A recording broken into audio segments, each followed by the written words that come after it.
책 읽어보셨는지요? 이 말그릇의 책에 보게 되면 이 말의 힘에 대해서 말해주고 있어요. 그래서 그 대목 가운데 이런 글이 있습니다. 무심코 던진 말이라도 일단 입 밖으로 나온 말은 사람의 마음의 파장을 일으킨다라는 것입니다. 그러니까 그렇게 할 거면 그만둬. 이 상세의 말 한마디에 밤을 설치게 되는 것이고요. 또 해낼 거라고 믿는다. 할 수 있어.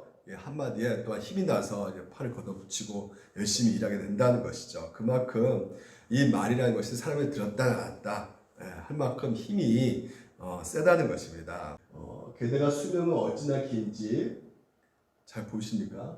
주림이 자글자글한 노인이 어린 시절 들었던 격려의 말을 추억하며 눈물을 흘리거나 장성한 아들, 딸을 둔 가장이 그때 왜 내게 그런 말을 했냐며 오래전 상처를 곱씹는 모습을 볼 때면 말이 즐긴 생명력을 실감하곤 한다라고 말해요. 그러니까 그만큼 말이요 상대방에게 던져졌을 때 상대방의 마음에 오래 남게 된다는 것이죠.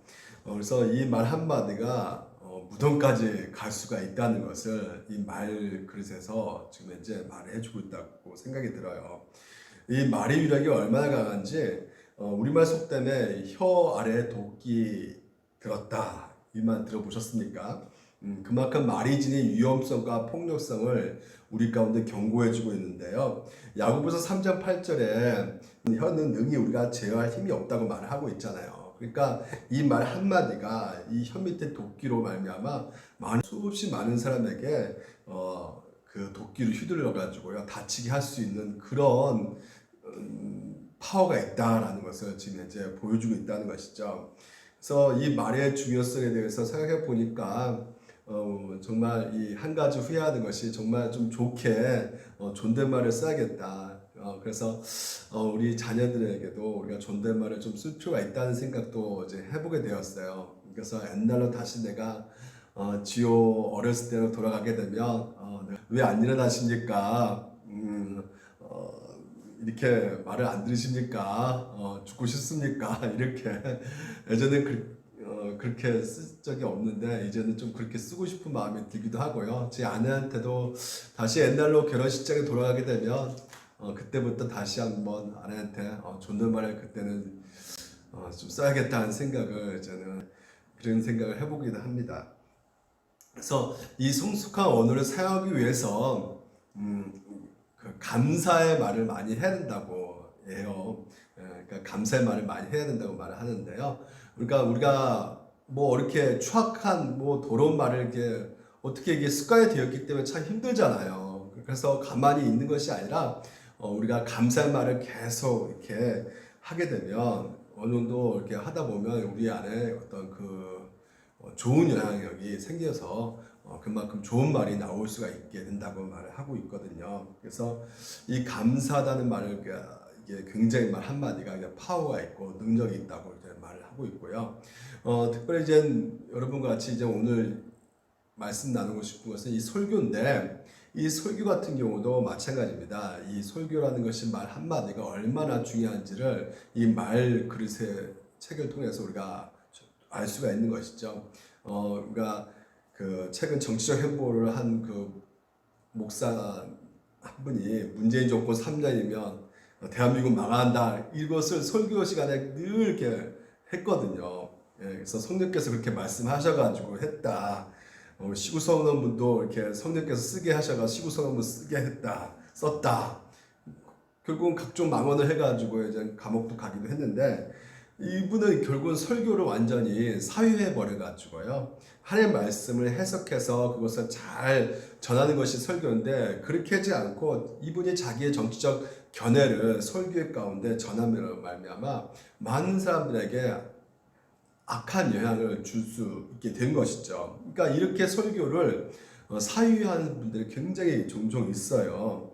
그래서 성도들도 이 설교에 대해서 종종 불신하게 되는 경우가 많이 있는데 극단으로 이렇게 가게 되면요, 이제 극단적인 행동이 나올 수밖에 없게 되는 것이에요. 그래서 요즘 같은 경우도 그렇습니다. 성도님들이 무슨 설교를 이렇게 하느냐, 불신이 이렇게 커져가니까 사람들이 설교 없는 예배를 드리자. 그래서 하나님 앞에 올려드리는 것이니까 찬양 예배만 하자. 이렇게 하는 또 교회 성도들이 굉장히 많이 있다고 합니다. 그래서 뭐 요즘에 젊은 사람들 뭐 가르치는 거 듣기도 싫어하니까 설교 그렇게 오래 하지도 말고 짧게 그래서 강대상에 뭐 움직이는 강대상이 있다고 말씀드렸죠. 15분만 되면 이 강대상이 싹 내려오는 그런 강대상이 있다는 것이에요. 제가 하여튼 여러분 이렇게 설교에 대해서 여러 가지로 말을 하지만 성경에서 설교에서 어떻게 말을 하고 있느냐에 대해서 우리가 하이델베르크 요리 문답을 통해서 오늘 살펴보도록 하겠습니다. 우리가 지금까지 사도신경을 통해서 살펴보았던 것이 믿음에 있는 사람들은 선행이라는 것이 나오게 된다고 말씀을 드렸어요. 그러니까 반드시 이 선행함에 있어서 필요한 것이 무엇이냐? 거꾸로 생각하면 믿음이라는 것입니다. 그러니까 우리가 하는 선행은 오직 예수 그리스도의 그 공로로 은혜로 말미암아 나오는 것이다 라고 이제는 하이델베르크가 설교하고 있지 않습니까? 우리가 지난 시간을 살펴보면 이 교리는 사람들의 선한 일에 무관심하고 사악하게 만들지 않습니까? 그러니까 오직 하나님의 은혜로 이렇게 한다 그러면 결국은 우리가 어떻게 생각하게 되냐면 전혀 이제 뭐 우리가 착한 일 하지 않고도 우리가 구원받는다는 것인데 그러면 뭐 착한 일 선행 뭐 이렇게 하지 않아도 괜찮지 않겠습니까? 이런 생각을 하게 된다는 것이죠. 근데 그렇지 않다는 것이에요. 왜냐하면 참된 신앙으로 그리스도께 접붙임 받은 사람들은요, 그러니까 포도나무 가지라 그랬죠.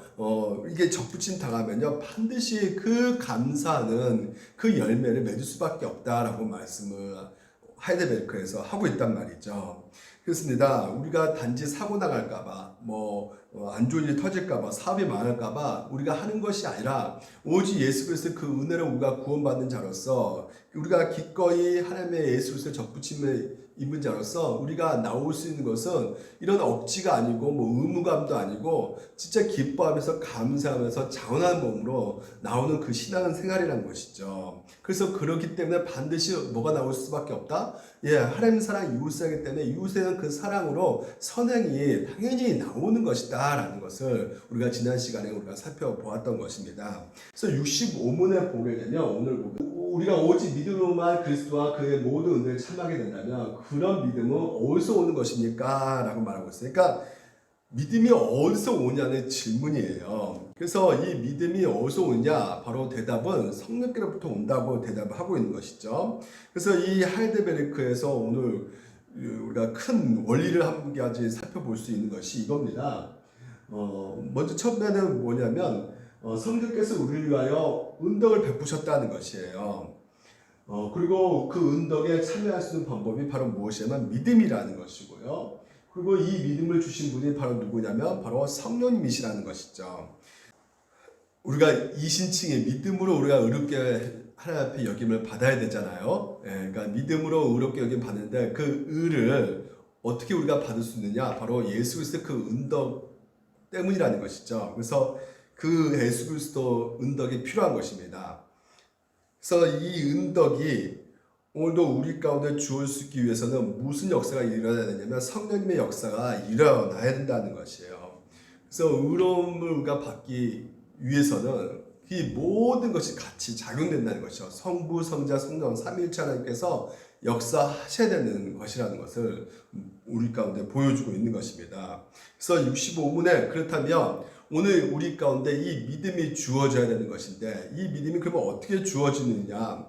두 가지. 성령님을 보는데 성령님의 그 거룩한 복음의 선포를 통해서 우리 믿음이 생기게 되는 것이고요. 또한 성례의 집행을 통해서 그 우리의 믿음이 더욱더 굳건하게 된다고 말을 하고 있어요. 그러니까 성령님이 우리에게 믿음을 주시는 길은 두 가지라는 것입니다. 잘 기억하십시오. 오직 말씀과 성례. 그러니까 세례와 성찬식을 말하는데 성례는 그것으로 우리가 이 믿음이 주어진다라고 말하고 있는 것입니다. 그러니까 하나님께서 은혜의 방편을 주시는데 그게 무엇이냐? 바로 이 말씀과 이 성례라는 것이에요.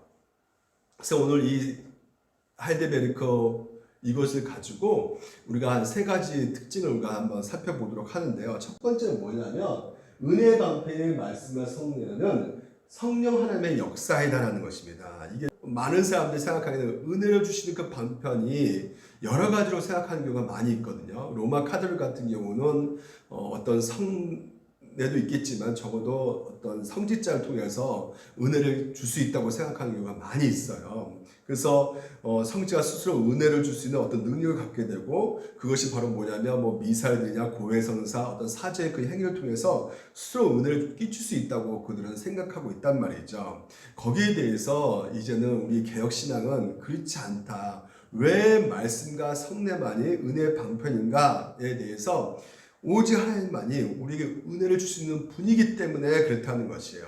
그러니까 이게 담겨져 있는 거예요. 오직 성례, 말씀만 우리에게 은혜의 방편이라는 것은 오직 우리에게 은혜를 줄 수 있는 것은 어떤 사람이 어떤 성직자가 어떤 자기 스스로 어떤 은혜를 수여할 수 있는 그런 것이 아니라, 스스로 어떻게 나올 수 있는 것이 아니라 오직 그 모든 은혜는 하나님께부터 나온다는 것을 말해주고 있기 때문에 그 다른 어떤 은혜의 방편을 배제하는 그 차원에서 우리 가운데 설명해주고 있는 것입니다. 그러니까 만약에 어떤 누군가로부터 스스로부터 은혜가 흘러나온 것이라고 여겨진다면 가차없이 배제한다는 것이에요. 오직 말씀과 성례뿐이다 라는 것입니다. 성직자가 물론 어떤 은혜 매개체 역할을 할 수 있을 것 같아요. 근데 이 매개가 된 이 성직자가 스스로 어떤 은혜를 직접 수요하는 듯이 보이게 된다면 그것은 아니다, 배제한다 라는 그 차원에서 오늘 이 말씀이 나오고 있는 것입니다. 스스로가 은혜를 산출해내는 것이 아니라 오직 그 은혜를 주는 것은 하나님부터 성령께서 역사하심으로 말미암아 되는 것이다 라는 것을 오늘 여기서부터 우리가 살펴봐야 된다는 것이죠. 그래서 여러분, 은혜의 방편, 그럼 여러분 한번 중요하게 생각해 보아야 될 것이, 많은 사람들이 이렇게 생각하는 경우가 있어요. 간증을 통해서, 아니면 기적을 통해서, 아니면 뭐 방언을 통해서 내가 은혜 받았다는 말을 많이 하기도 하거든요.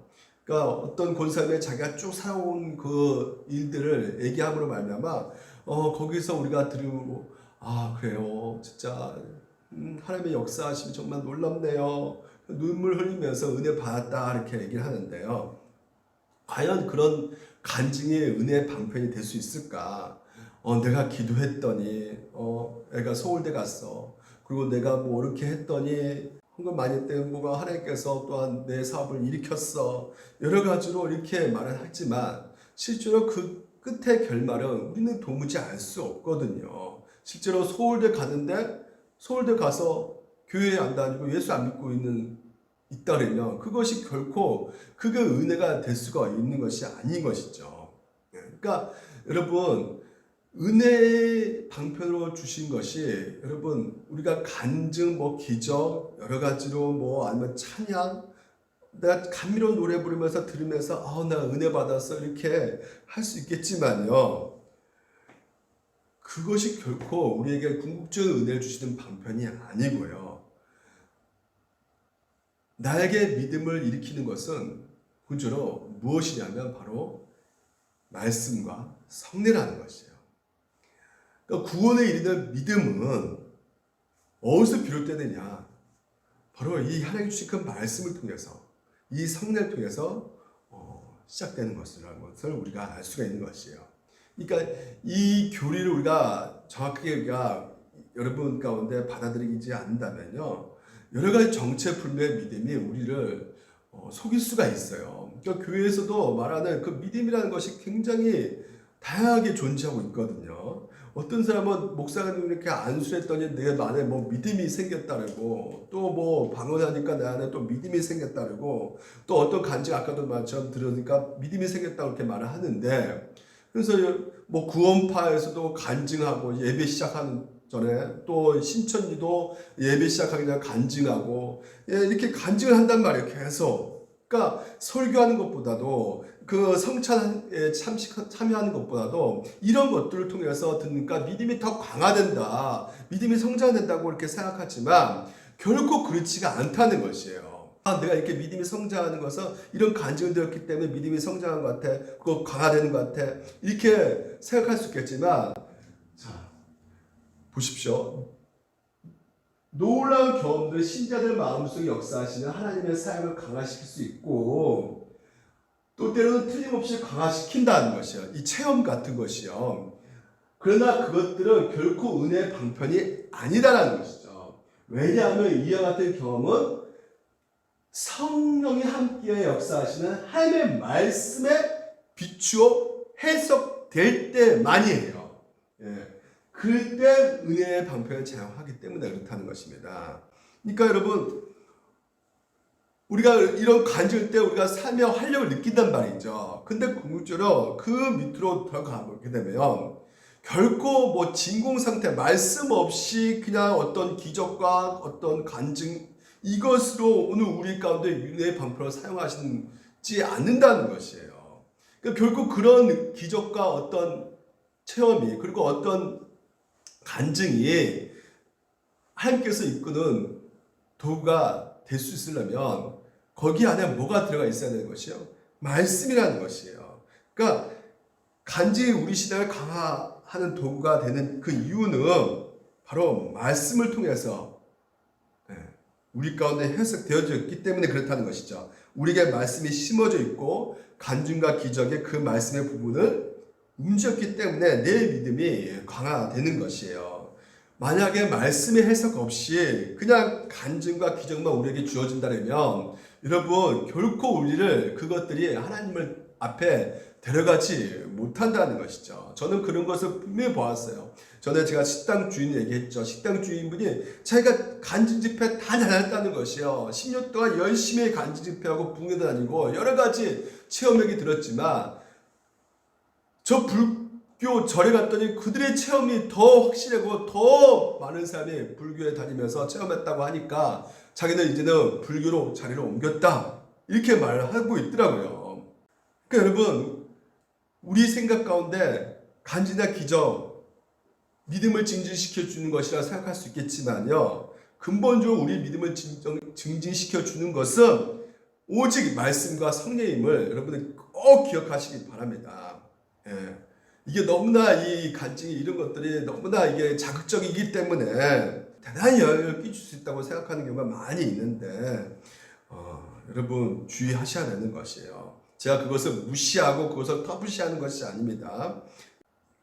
이것이 너무나 우리가 극단주로 가게 될 때, 다시 말해서 이것에 치우치게 될 때, 간증에 치우치게 되고 우리가 어떤 기적, 어떤 뭐 이런 현상 이거에 치우치게 될 때 우리의 믿음이 결코 그것이 정상적인 믿음으로 갈 수 없기 때문에 그렇다는 것이에요. 물론 갈 수도 있어요. 그 갈 수 있는 것은 무엇이 깔아져 있기 때문에 정확한 말씀의 해석이 깔아져 있는 것은 되는 것이지만 그렇지 않고서는 여러분 이 간증과 기적과 여러 가지 은혜 방편으로 말씀하지 않는 것들은 우리에게 그냥 굳은 신념, 그냥 믿습니다 어떤 불굴의 의지, 정체불명한 어떤 믿음을 우리 가운데 주기 때문에 그래서 어떤 능력이 있는 파워, 그래서 그 파워만 있으면 내가 전혀 두렵지 않는다고 생각하는데 이것이 바로 불같은 믿음이라고 생각하는 가운데 잘못 오해를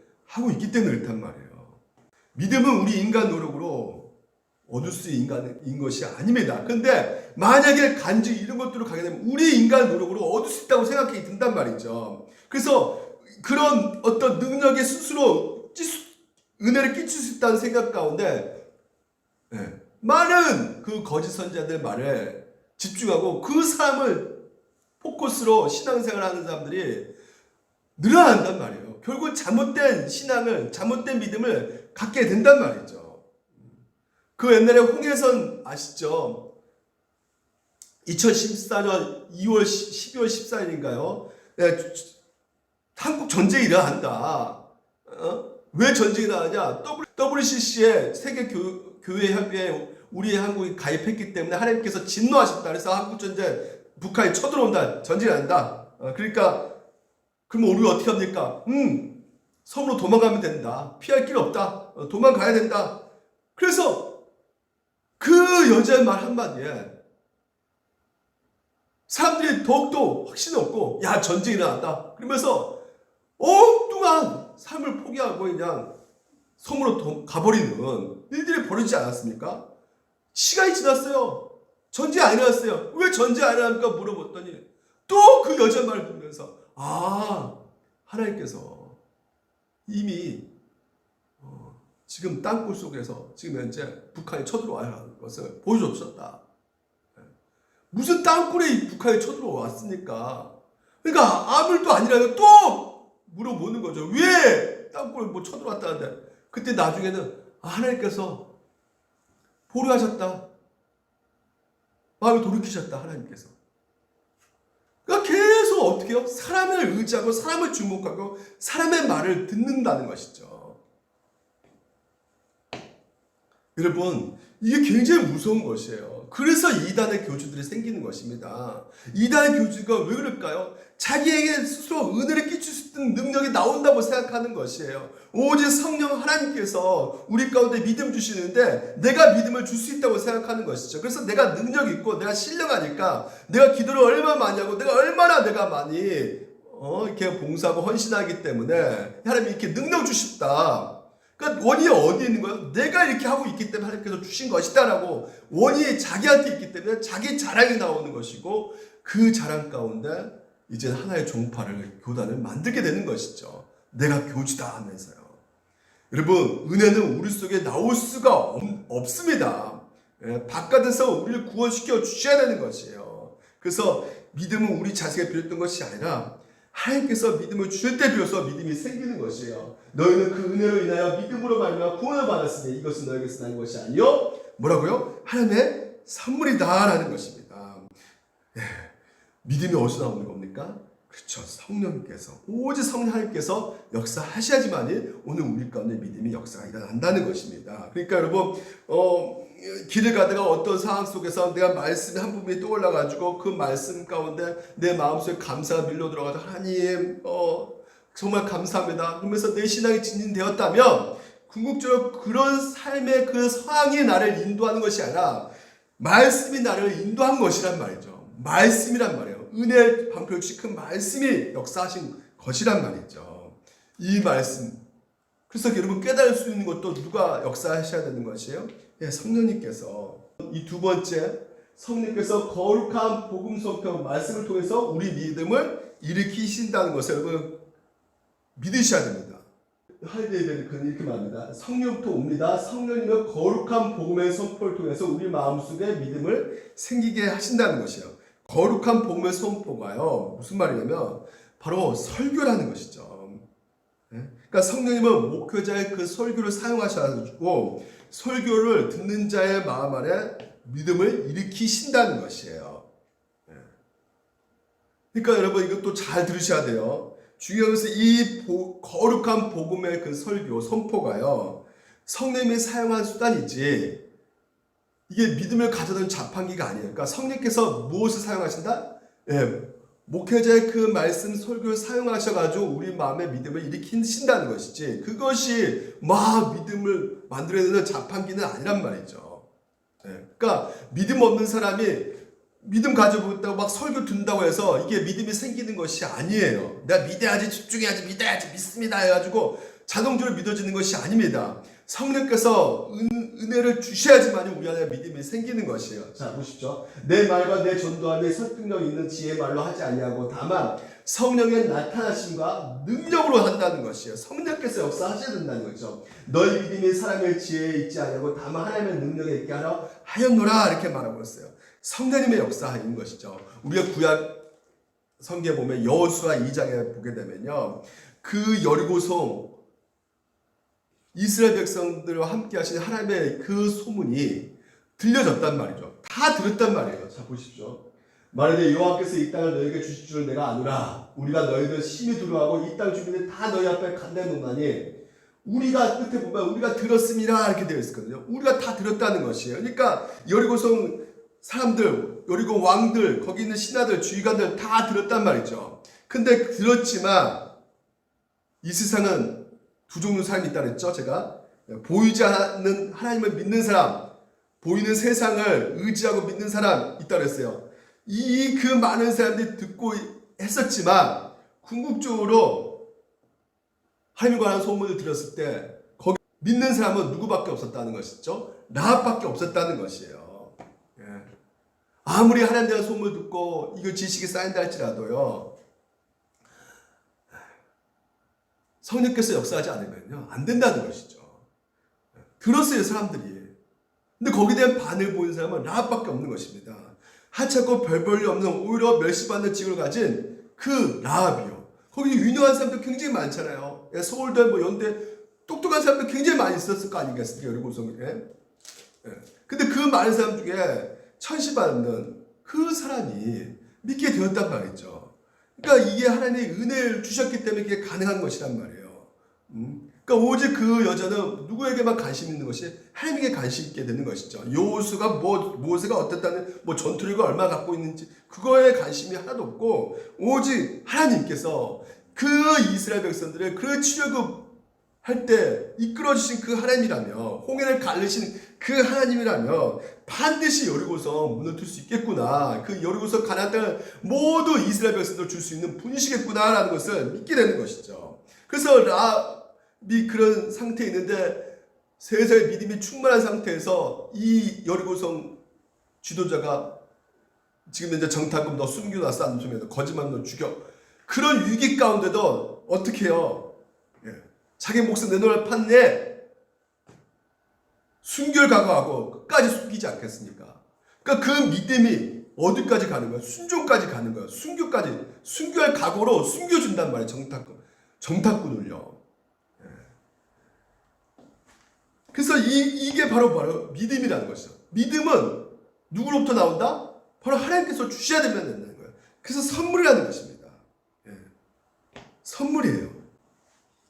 그래서 보십시오. 로마서에 보게 되면 그러면 믿음은 들으면서 난다는 거예요. 이게 제일 중요해요. 먼저 들으라는 것이죠.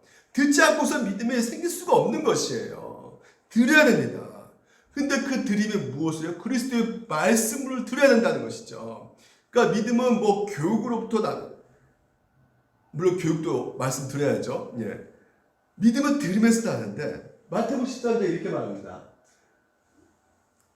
네 가지 밭 비유를 하세요. 마태복음 13장에. 그 무수히 많은 사람들을 향해서 하나님께서 말씀을 전하는데 그 네 가지 밭 비유를 하면서 맨 마지막에 뭐라고요? 귀 있는 자는 들으라 이렇게 말하고 있어요.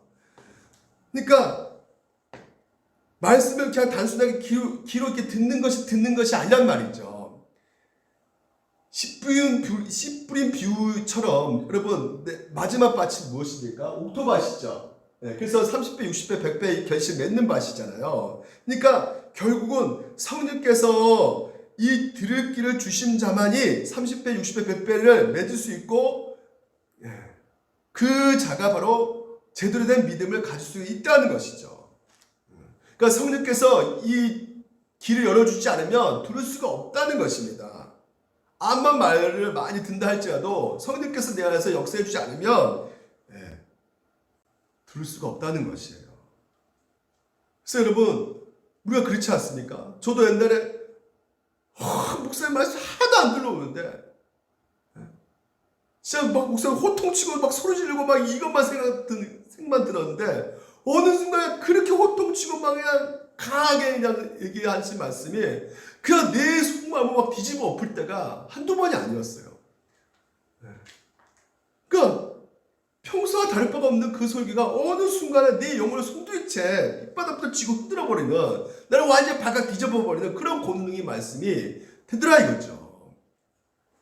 그래서 우리가 어떻게 해야 되겠습니까? 들을 귀 이거 열리게 해달라고 기도해야 된다는 것이죠. 말씀과 기도가 항상 같이 가는 거예요. 그래서요. 베드로가 사도에게 뭡니까? 그냥 말씀만 전념하라 하지 않았어요. 기도, 말씀, 기도 전념하라는 것이죠. 그러니까 우리가 기도에 힘써야 되는 것이에요. 그래서 목사 저를 위해서도 여러분 말씀을 올바르게 선포하기 위해서 이것이 성령을 의지하지 않고서는 이게 안 되거든요. 그러니까 여러분 저를 위해서 말씀을 올바르게 선포할 수 있게 해달라고 기도하셔야 되고 여러분도 그 말씀의 길을 잘 열려서 성령께서 잘 들을 수 있도록 역사해달라고 기도하셔야 되는 것입니다. 그리스도의 말씀으로 말미암아 여기서 그 네 가지 밭 보게 되면 끝에 보게 되는 게 11절에 대답하라 했어요. 천국의 비밀을 아는 것이 너에게 허락됐어요. 천국의 비밀이 뭡니까? 복음이죠. 그러니까 그리스도의 말씀, 복음으로 오늘도 하나님께서는 이 성령께서 깨닫게 해주신 말씀과 예수 그리스도 오늘도 우리를 더욱더 풍성하게 구원의 역사를 알려주시는 말미암아 우리 안에 믿음이 생기게끔 하나님께서는 하신다는 것입니다. 자, 그리고 설교는 하나님 말씀으로 받아야 된다는 것, 이게 너무나 중요합니다. 자, 데살로니가전서에 이러므로 우리가 하나님께 끊임없이 감사함은 너희가 우리에게 들은 바 하나님 말씀을 받을 때 사람의 말로 받지 아니하고, 하나님 말씀 받을 때 사람의 말로 받지 아니하고 하나님 말씀으로 받았다는 것이에요. 네. 그래서 진실을 고하는 이 말씀 또한 너희 믿는 자 가운데서 역사하시니라 이렇게 말하고 있어요. 그러니까 믿음의 사람들은 어떤 사람들이냐? 그 설교를 어떻게 듣는 것이 하나님 말씀으로 듣는다는 것이에요. 네. 그러니까 어떻게 들어야 될 수밖에 없어요. 두렵고 떨림으로 들을 수밖에 없어요. 하나님이 직접 나에게 말씀하고 계시니까 두렵고 떨림으로 들을 수밖에 없는 것이죠. 이게 굉장히 쉽인데 성령의 주권적인 역사하고 성령께서 주권적인 역사하심으로 말미암아 우리가 이 인간의 자유의지와 같이 완벽하게 조화되는 그 상황 속에서 어느 한쪽을 치우치지 않고 하나님 말씀을 들을 때 단지 내가 듣고 싶은 거 듣는 것이 아니라 내가 진짜 재미있고 감동되고 내가 이거 들으면 너무 기분 좋고 그리고 감동과 그냥 기쁨이 없으면 그냥 듣지도 않고 아유 수준 떨어져 진짜 유튜브에 얼마나 좋은 설교 많은데 우리 목사님 이렇게 수준 떨어진 설교만 할까 귀찮아 막 이러면서 자기가 그냥 감정에 자기가 지식에 못 미친다고 해서 그리고 또 목사가 또 목회자의 이 허물을 생각하면서 아유 너나 잘하세요 진짜 그런 식으로 행동하는 그런 설교 진짜 아유 물론 설교자는 남을 가르치기 전에 자기 자신을 먼저 가르쳐야 되는 것이죠. 항상 말씀 준비할 때도 자기에게 먼저 말을 해야 되는 것이죠. 하지만 여러분 우리 목회자도 죄인입니다. 연약한 자란 말이에요. 은혜로 구원받은 연약한 인간이기 때문에 허물과 실수가 있을 수밖에 없게 되는 것이죠. 그래서 자신이 못하는 거 성도들에게 하라고 설교할 때가 있어요. 그때 아유 목회자 진짜 허물 저렇게 보이는데 그러니까 목회자 허물 때문에 말씀을 거부할 것이 아니라 그 말씀이 하나님께 주신 말씀이다라고 생각하고 아멘하고 성경적으로 그 말씀이 맞을 때 수납하셔야 된다는 것이죠. 그러니까 설교를 평가하는 그 자체부터가 여러분 설교를 사람의 말로 듣고 있는 자세인 것을 반증해 주는 것이에요, 여러분. 그러니까 여러분 막 많이 문제 삼지 않습니까? 스타일 너가 이렇게 스타일하고 저렇게 해라 막 이렇게 스타일도 말하고 하지만 여러분 의사가 환자 수술하기 위해서 메스를 갖다 대면 그러니까 막 환자가 아유 옷이 왜 그 모양이에요? 좀 바꾸고 입고 오셔요. 그래야 내가 수술 받을 수 있겠습니다. 이러면 안 되잖아요. 바로 아멘. 제가 고치겠습니다. 제가 이거 드려야겠습니다. 두렵고 떨림으로 드려야 된다는 것이죠, 여러분. 그래서 더 하나님 말씀을 우리가 듣는 그 상황 속에서 가까이 귀를 기울이셔야 되는 것이에요. 그러니까 귀를 기울이는 것은 결국 뭐예요? 누구 말을 듣는다는 것은 그 누군가를 존중하는 뜻 아니겠습니까? 그 귀로 듣는다는 그 사람을 받아들인다는 것이에요. 그 한 사람의 존재를 받아주는 행위가 듣는다는 것이죠. 그 올바른 자세로 올바른 태도로 듣지 않는 사람은요, 결국 뭐예요? 그 사람 존재를 무시하는 것이죠. 존중하지 않는다는 것입니다. 심지어 막 스마트폰 보고 말씀 시간에 뭐 딴짓하고 이렇게 하고 있다면 그 자체부터가 뭐예요? 하나님을 무시하는 모독적인 행위라는 말이에요. 그러니까 감사하면서 겸손히 엎드려서 우리가 마땅히 하는 말씀을 받아야 되는 것입니다. 그럴 때 우리가 깨닫게 되는 것이에요. 깨닫게 된다는 것은 그냥 단지 지식으로 쌓이는 것이 아니라 내가 갖고 있는 그 모든 생각들을 밀어낸다는 것이에요. 그러니까 하나님 말씀은 우리를 설득시키고 가는 것입니다. 내가 잘못 알고 있는 것들을 계속 내 마음 가운데 납득시키고 가게끔 해가지고 내가 잘못되어 있는 그 지식들, 알고 있는 사상들을 하나씩 이렇게 밀어내는 거예요. 밀어내가지고 하나님의 그 말씀으로, 하나님의 그 지식으로, 하나님께서 오늘도 우리 가운데 그 구속하심으로 주어진 이 말씀이 우리의 모든 생각들, 우리의 그 영혼을 파괴시키면서 잘못된 그 영혼의 그 생각들을 소멸시키면서 새롭게 바꿔나가시는 그것이 바로 말씀이거든요. 그 말씀을 깨닫는 것이거든요. 그래서 우리는 항상 말씀드릴 때 어떻게 들었느냐, 고넬령을 보시면 알 거예요.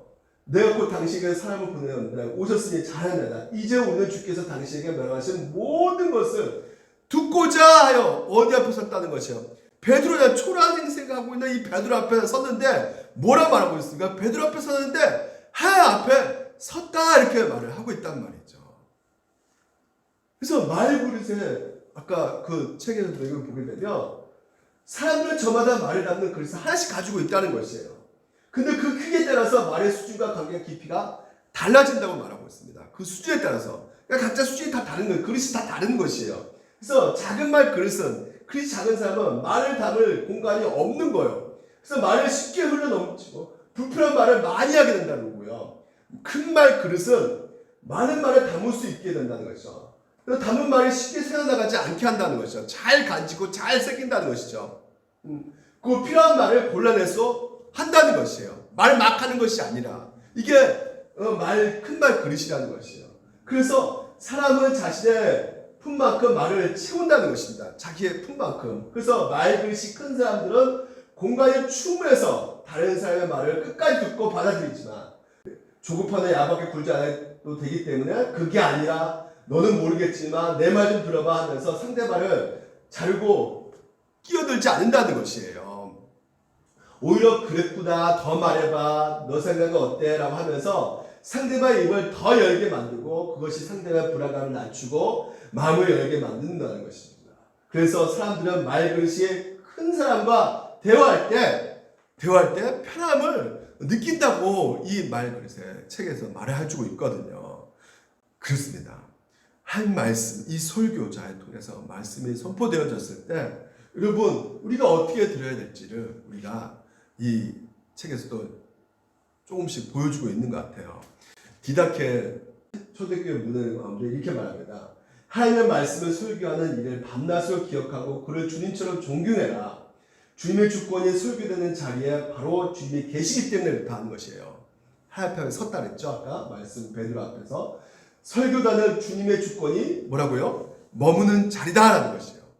지금 이제 여러분 제가 여기서 말씀을 선포하는 것이 아니라 하나님께서 절대 주권을 가지고 저를 통해서 말씀을 선포하고 있음을 여러분 믿으시기 바랍니다. 그래서 설교가 하나님의 말씀인가 인간의 말인가 할 때 이 루터와 칼빈은 뭐란 말을 하냐면요. 설교가 하나님의 말씀에 대하는 그것은 하나님의 말씀이다. 무엇보다 설교자 진실하고 성실하게 하나님의 말씀을 있는 그대로 선포해야 된다는 것이죠. 이게 목사의 직무라는 것이에요. 막 성도를 많이 크게 막 불러일으키고 이것이 아니라 말씀을 올바로 선포하는 것이 목사의 직무다라는 것이죠. 동시에 설교를 듣는 성도들은 그 말씀을 하나님의 말씀을 여기고서 온전히 주의해서 들어야 된다는 것이죠. 그리고 우리는 하나님의 말씀을 바르게 선포하는 이들을 존경해야 된다고 칼빈 선생님이 말씀하셨어요. 특별히 성도들은 설교자를 위해 기도를 많이 해야 된다고요. 설교자들 위해 기도를 많이 할수록 여러분 중요합니다. 설교자들 위해서 기도를 많이 할수록 그 설교자의 설교가 더 어떻게 들린다고요? 은혜롭게 들려진다는 것입니다. 그리고 그런 사람은 하나님의 말씀을 설교를 통해 아주 분명하게 들을 수가 있다는 것입니다. 그래서 설교를 통해 신앙이 성장하도록 하신 것이 여러분 하나님의 백성을 향한 하나님의 계획이라는 것이에요. 무엇을 통해서요? 하나님의 말씀 설교를 통해서. 왜 그렇다고요? 이게 왜 하나님의 계획입니까? 바로 설교를 들음으로써 하나님이 이룩하신 그 구원의 사역을 오늘 우리들에게 깨닫기를 원하고 계신단 말이죠. 오늘 하나님께서 무엇을 어떻게 우리를 위해서 하셨는가를 오늘도 하나님의 말씀을 통해서 설교자의 말씀을 통해서 우리 귀에 이게 들어가서 그래서 우리 귀에 들어가서 하나님께서 나에게 은혜와 자비를 베푸셨구나.